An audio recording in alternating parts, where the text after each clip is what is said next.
एक गांव में सरोज नाम की एक औरत अपने 2 बेटे और अपनी एक बहू अंजू के साथ रहा करती थी। सरोज का घर बहुत बड़ा होता है, लेकिन घर की रसोई कमरे से भी ज्यादा बड़ी थी, जिसकी वजह से बड़ी बहू अंजू काम करने से कतराती थी। और फिर अब जब घर में दूसरी बहू आती है तो देखते हैं कैसा तमाशा होता है। अंजू बहू, तुमसे मैं कब से बोल रही हूँ कि मेरे लिए एक कप चाय बना ला, लेकिन तेरे कान में तो जू तक नहीं रेंग रही है। काम की बात तो तू सुनती ही नहीं है। माँ जी, आपको लगता है कि मैं सारा दिन बस फ्री बैठी रहती हूँ, मुझे कोई और काम नहीं है। एक तो सुबह से शाम तक मैं काम में लगी रहती हूँ, एक तो ये रसोई इतनी बड़ी है कि बस मेरे तो पैर ही दुख जाते हैं यहाँ से वहाँ सामान उठाने में। घर में बस मैं और तू ही रहते हैं, 2 जन के लिए तुझे इतना क्या काम रहता है। मेरे दोनों बेटे तो सुबह ही घर से चले जाते हैं, सारा काम तो सुबह ही हो जाता है। अरे तेरी उम्र में तो मैं भाग भाग के सारे काम किया करती थी। तो किसने बोला था माँ जी आपको कि अपनी उम्र बढ़ाओ?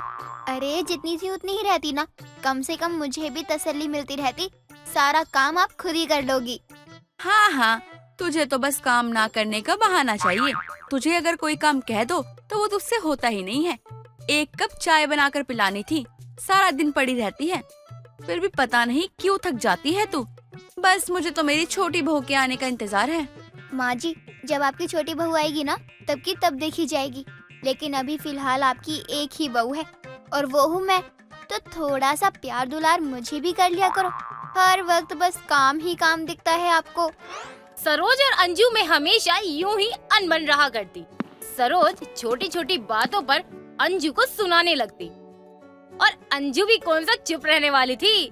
वो तो अपनी सास को ऐसा टेढ़ा जवाब दिया करती कि उसकी सास भी चुप हो जाती। लेकिन अब तो घर का माहौल कुछ और ही होने वाला था। उनकी छोटी बहू योगिता जो आ गई थी। योगिता दिखने में बहुत सुंदर होती है, उसे देखकर उसकी सास तो बहुत खुश होती है। देख योगिता बहू, मैं समझ रही हूँ, नए घर में ढलने में थोड़ा सा समय लगता है, लेकिन हम लोग तो तेरे अपने ही हैं, इसलिए तू कभी भी खुद को अकेला मत समझियो। जो कोई बात हो सीधा आकर मुझसे कर लियो। अरे वाह माँ जी, छोटी बहू के घर आते ही आपके तो पूरे तेवर ही बदल गए। वैसे तो आप बड़ी सख्त मिजाज की बनती हो, लेकिन यहाँ तो आप बड़े ही प्यार से बात कर रही हो। अंजू, तू जाकर योगिता को उसका कमरा दिखा दे। थक गई होगी काफी ज्यादा, थोड़ा आराम कर लेगी, इसके लिए भी अच्छा ही होगा। जी माँ जी, लेकर जा रही हूँ। वैसे भी तो कल योगिता की पहली रसोई की रस्म है, और वैसे भी पता नहीं कितने काम होंगे ना घर पे, इसे भी बहुत सारे काम करने हैं। अंजू इतना कहकर योगिता को उसके कमरे में ले जाती है और उसे बताती है कि उसकी पहली रसोई है, तो इसलिए वो थोड़ा जल्दी उठ जाए, और फिर वो भी अपने कमरे में जाकर आराम करती है। ऐसे ही अगला दिन होता है। योगिता उठती है और तभी वहाँ अंजू आ जाती है। अरे वाह योगिता, मुझे तो लगा था कि थकावट में तुम अभी तक उठी नहीं होगी, लेकिन तुम तो काफी जल्दी उठ गई। यार, रात भर नींद नहीं आई तुम्हें? क्या दीदी, आप भी ना मेरा मजाक बना रही हो? वो तो बस ऐसे ही नई जगह होने की वजह से मैं ठीक से सो नहीं पाई तो जल्दी उठ गई। अच्छा, ये सब छोड़ो और चलो मेरे साथ, क्योंकि माँ जी के उठने से पहले ही तुम्हें अपनी पहली रसोई का पूरा खाना बनाकर तैयार करना होगा। पहले तुम सभी के लिए कुछ मीठा बनाना, उसके बाद और कुछ बनाना। बस थोड़ी देर रुकिए, मैं अभी तैयार होकर आती हूँ, फिर मैं भी आपके साथ चलती हूँ। योगिता जल्दी से तैयार होती है और अपनी जेठानी के साथ रसोई में चली जाती है, और रसोई में जाते ही योगिता की आंखें खुली की खुली रह जाती हैं, क्योंकि रसोई बहुत ज्यादा बड़ी थी और रसोई के दूसरे दरवाजे की तरफ भैंस का तबेला भी होता है और एक तरफ पुराना कुआं था। ये सब देखकर उसे कुछ समझ नहीं आता, वो परेशान हो जाती है। दीदी, ये रसोई को ज्यादा बड़ी नहीं है?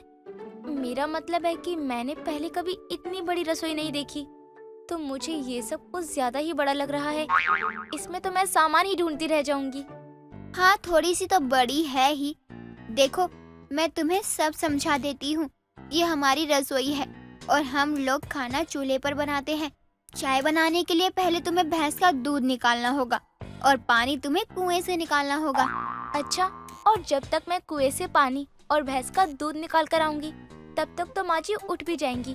सामान भी बहुत दूर रखा है, एक सामान लेने के लिए मुझे इतनी दूर जाना होगा। ये सब कैसे हो पाएगा?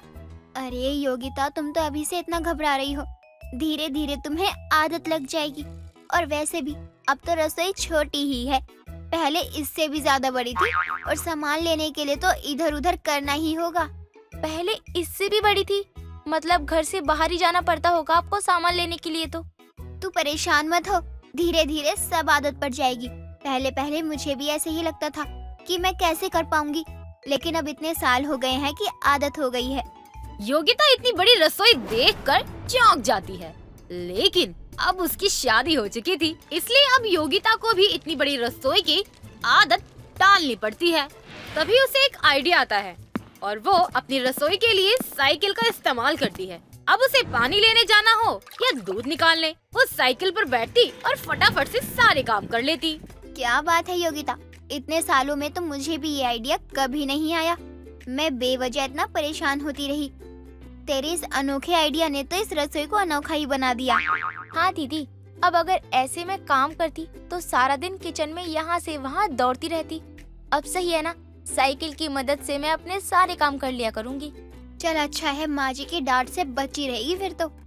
इस तरह योगिता धीरे धीरे ही सही, लेकिन बड़ी रसोई की आदत टाल लेती है।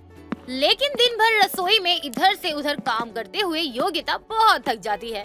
ये देखकर योगिता की सास को बहुत गुस्सा आता है। उसने सोचा था नई बहू के आने से उसकी सेवा होगी, लेकिन यहाँ तो कुछ और ही चल रहा है। बहू, मैं तुझे देख रही हूँ, आजकल तू काम में बहुत ज्यादा काम चोरी करने लग गई है। रसोई में खाना बना लेती है और बस पूरे दिन काम को छूती तक नहीं है। ये कोई बात थोड़ी होती है। माँ जी, अब मैं क्या करूँ? रसोई का इतना ज्यादा काम हो जाता है कि शरीर में हिम्मत ही नहीं बचती कुछ और काम करने के लिए। बस सब कुछ इतनी दूर दूर है कि मुझे साइकिल की मदद लेनी पड़ी है। तूने तो इस रसोई को अनोखा बना दिया है। ये साइकिल की बात तो हमने भी नहीं सोची थी। बस माँ जी, इसी वजह से सारा दिन काम में निकल जाता है। अब आप ही बताइए कि इसमें मेरी क्या गलती है?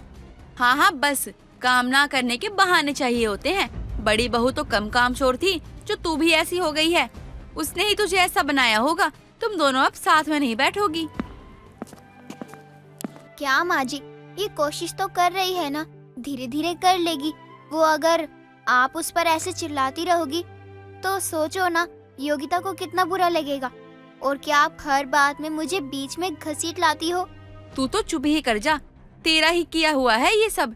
जैसे तू खुद थी वैसे तूने इसे भी बना दिया है, बिल्कुल अपनी तरह कामचोर, जो अपना काम बिल्कुल मन से नहीं करता है। योगिता बहन, तेरी तो अनोखी रसोई भी काम नहीं आई। माँ जी को बस डांटना था और वो डांटने के लिए किसी भी बहाने को खोज लेती है। अब देख, तूने जैसे तैसे कर के यहाँ एडजस्ट किया और माँ जी क्या कर रही है। हाँ दीदी, कोई बात नहीं, अब क्या ही कर सकते हैं हम। सरोज पहले तो अपनी बड़ी बहू को ही सुनाया करती थी, लेकिन जब से सरोज की छोटी बहू शादी करके घर में आई, तब से तो वो उसके पीछे हाथ धोकर ही पड़ गई। हर छोटी छोटी बात में उसको डांटा करती और टोका करती। ये सब बिल्कुल भी योगिता को पसंद नहीं आ रहा था। ऐसे ही कुछ दिनों बाद योगिता रसोई में जाती है और चूल्हा जलाकर गैस पर पतीला रख देती है। मैंने अभी पतीला चढ़ाया है, अब जाकर पहले सब्जी काट लूं, तब तक इसमें चावल भी बन जाएंगे। एक तरफ चावल बन रहे होते हैं तो वहीं दूसरी तरफ योगिता साइकिल से कुएं पर पानी लेने के लिए चली जाती है। तभी चूल्हे से रसोई वाले कपड़े में आग लग जाती है और इस बारे में योगिता को बिल्कुल भी पता नहीं चलता। जब सरोज रसोई में आती है तो देखती है आग लगी हुई है। वो जल्दी से कुएं पर जाती है और बाल्टी भर के लाकर उस आग पर डाल देती है। बहू, तेरा ध्यान कहाँ है? तू रसोई में होते हुए भी देख नहीं पा रही है क्या? आग लगी हुई है यहाँ पे। माँ जी, पता नहीं चला कि कैसी आग लगी। मैंने तो देखा ही नहीं। वही तो दिक्कत है कि तू देखती नहीं है। बड़े घर में जो आ गई है, बड़ी रसोई मिल गई है, लेकिन तुझे क्या है? तुझे तो अगर सोने का कटोरा भी दे दो ना तो तू भीख ही मांगेगी। माँ जी, आप इतना गुस्सा क्यों कर रही हो? सच में मुझे बिल्कुल भी पता नहीं चला कि आग कब लग गई। माँ जी, अगर मुझे पता होता कि आग लगी है तो मैं आप खुद आकर आग बुझा देती। तू अब खुद को सही और मुझे गलत बना रही है, तो रुक जा, तुझे मैं अच्छे से बताती हूँ। सरोज योगिता को जोर से थप्पड़ मारती है और जैसे ही उसके बाल पकड़ती है तभी वहाँ सरोज का छोटा बेटा करण आ जाता है और ये सब देखकर वो कहता है, माँ, ये क्या कर रही हैं आप? योगिता पे हाथ क्यों उठा रही हैं? तेरी बीवी घर में कोई काम नहीं करती है ढंग से। आज जिसकी वजह से पूरी रसोई में आग लग जाती। तो क्या हुआ माँ, अगर कुछ भी होगा तो आप हाथ उठाओगी? ये सही नहीं है माँ, ये गलत है। मैं आपको अपना भगवान मानता था। मैं सोचता था मेरी माँ बहुत अच्छी है, मेरी माँ मेरी पत्नी का बहुत ध्यान रखेगी, और आप ऐसी निकली। और योगिता, तुम्हारे साथ इतना कुछ होता था, तुमने मुझे कुछ बताया क्यों नहीं? मैं आपको क्या बताती। घर की रसोई में काम करते वक्त मैं साइकिल से एक बार कुएं से पानी निकालती हूँ, तो एक बार दूध। तो मैंने सोचा वक्त के साथ मुझे भी आदत पड़ जाएगी। क्या आदत पड़ जाएगी? हाँ, क्या आदत पड़ जाएगी? या तुम पागल वागल हो क्या? तुम्हें बताना चाहिए था मुझे। तुम्हारा पति हूँ, तुम्हारा जीवन साथी हूँ। तुम्हारे माँ बाप ने मुझ पे यकीन करके तुम्हें मेरे साथ भेजा था ताकि मैं तुम्हारा ध्यान रख सकूं। और तुम मुझे कुछ बताती नहीं हो। कल से मैं नई रसोई का काम चालू करवाता हूँ। नई रसोई बनेगी, उसमें काम करना। इस पुराने अनोखे रसोई में काम करने की तुम्हें कोई जरूरत नहीं है। चलो, इस घर में कोई तो है जो बहू के बारे में सोचता है। मेरी तो आधी जिंदगी गुजर गई ऐसे ही, कभी किसी ने मेरे बारे में नहीं सोचा। कोई बात नहीं भाभी, आज तक जो कुछ भी हुआ है ना, अब से ऐसा नहीं होगा। और माँ, मैं आपको कभी माफ नहीं कर पाऊंगा। करण अगले ही दिन अपने घर पर काम शुरू करवा देता है और बहुत जल्द एक छोटी सी रसोई बनकर तैयार हो जाती है। घर की सारी परेशानी खत्म हो जाती है। दोनों बहुएं रसोई में फटाफट से सारा काम कर लेती हैं और घर का बाकी काम भी आराम से हो जाता है। अब सरोज को भी किसी तरह की कोई परेशानी नहीं होती। लेकिन योगिता बहू की अनोखी रसोई के बारे में अक्सर ही पड़ोस की औरतें बातें किया करती। दोस्तों, अगर आपको ये कहानी पसंद आई तो इसे लाइक करें, शेयर करें और कमेंट करके बताएं कि कहानी में आपको सबसे अच्छा क्या लगा।